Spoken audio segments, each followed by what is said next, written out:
that as a positive or a negative? It's unique, you know. Just I've only been in the draft meetings for the last 2 weeks now, but it is unique hearing about some of the paths these guys have been on. They've been able to play for multiple different teams, play for multiple different years. Even look at Cordell Volson. I think Cordell won like 6 national championships at North Dakota State before we drafted him. So I don't even think I'm lying. I think it's something like that. But so you're starting to get some guys that are really experienced for a lot of different reasons. The NIL, I'm still sorting through that, how that impacts these guys as they get to our level. Some of them, I'm sure, are getting some pretty hefty chunks of change that are coming their way. And so we'll see over these next few years how that impacts some of these guys that are in these draft classes.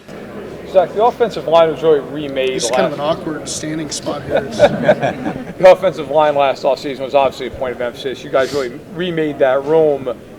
How did you feel that the group performed, obviously, before some of the injuries that caused some upheaval toward the end? Yeah, I thought that they really found their stride and rhythm, gave us a great opportunity to win a lot of those games. We won 10 in a row there. I think the first 15 weeks, it was the consistent same 5 guys. And then we got hit with those 3 injuries. And so some younger guys that we've drafted and have continued to develop had to step up. They did a nice job for us. And so, I was really proud of the job that those guys did this year. He's kind of obviously you guys have rebuilt the offensive line the last 2 years. But one thing Duke Tobin was saying is that you can never have enough offensive line. Did you kind of maybe feel the same way at times, just once those injuries kind of started to pile up during the season? Yeah, you're glad that you've kept the guys that we've kept. Because at the final cut downs, the 53-man, there's always conversations about the 10th lineman and other guys, and I think that's where Duke's experience really comes into play. That you're going to need these guys at some point, and we were lucky that we had all those guys. Coach, can you talk about the overall growth that you as a coach, plus the players that you brought in your regime, the overall growth? I think that we've all grown. The core part of our coaching staff has really been together for close to 5 years now. We've had very little turnover, and so I think we've gotten to grow together as a staff. And a lot of these players in the locker room have grown with us, and so we continue to evolve. And there might be some things that we've done one way for a long time that we need to continue to change and make sure we're doing the best thing for our current team. And we're not afraid to admit that it's time for change in some areas, whether it's big or small. And I think our players and coaches have really embraced those challenges. Why do you think Lou Anarumo was able to get the most out of the defensive players? Because he's direct, he's truthful, he forms relationships with all those guys, and they know that they're going to put them in the best position they can be in.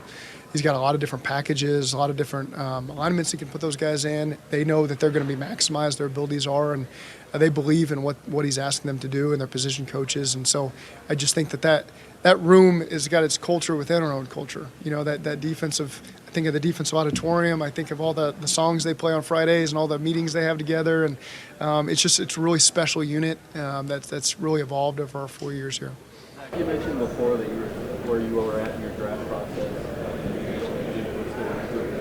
Can you talk about the level of in sync you guys are in this organization and how you guys are able to spread out the stories? Well, it just starts with clear communication. There's nothing that anybody's hiding from each other. We always have very direct communications, and we're all in this thing together. And I think that's just such a great starting point for us, that we're on the same page. And then that filters down to the coaching staff. The scouts do all the work. They travel, they gather all this information, they form their evaluations over the course of the spring, and then they get the coaches up to speed. And we just supplement that, with coaches going to pro days and giving their opinions. And then Duke just does a great job of taking it all in and finding the best player for the Bengals.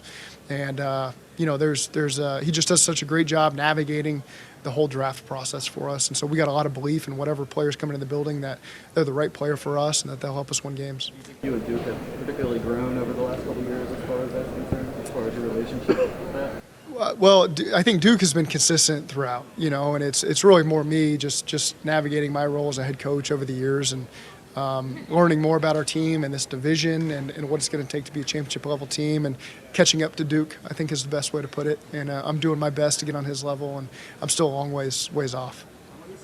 Zach, there's currently a couple teams looking to possibly trade up to number 1 to take a quarterback, kind of spot you guys were in.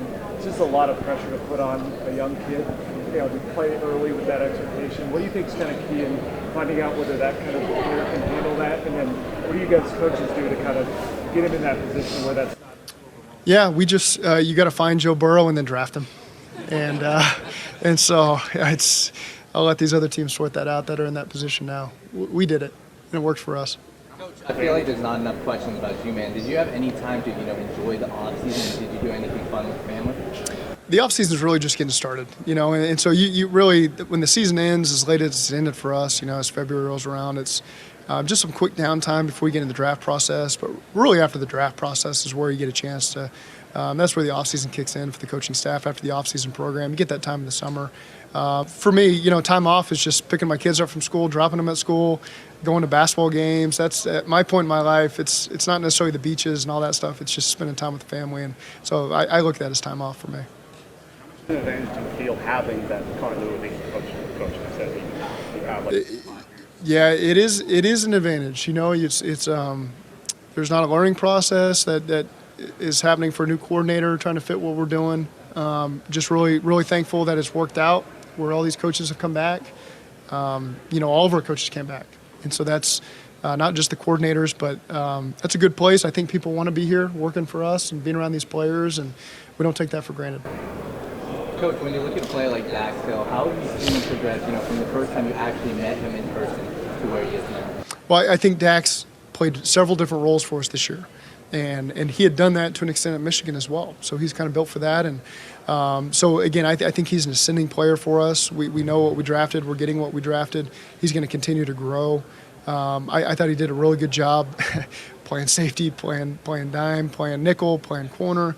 So he did a really nice job fitting all those different roles for us. And he's only going to continue to grow as a player as we move forward. Does his role depend on what happens during free agency and who comes and who goes? I mean, or do you have an idea of him using him in multiple spots? Sure. There's thoughts that we have on how we want to use him going forward, and I won't get into all that, but there is the flexibility that he has to do a lot of different jobs and do them well. But I think the best thing for a player is to get him in one role so they can continue to grow, and sometimes you don't always have that luxury. You had. Just curious, you've gone through the first year of coordinator and some of the difficulties with that. Were you impressed or surprised about the success he had in year one? Yeah, I mean, he was perfect, I probably expected more of a learning curve for a first-time coordinator, and Ben really just aced all those tests, and credit to him and Dan and Jared and that whole staff, and it was fun watching them. That is a team I watched because I know a lot of the guys on that staff, and Jared obviously is a big fan of him, and Josh Reynolds and all these other guys that we coached. And so, I thought the job that whole staff did was incredibly impressive, and I'm not surprised. I shouldn't say I'm surprised because I know Ben, I know what he's about, I know the intangibles he brings to the table and the work ethic, and he holds himself to such a high standard. That I just thought he did an outstanding job.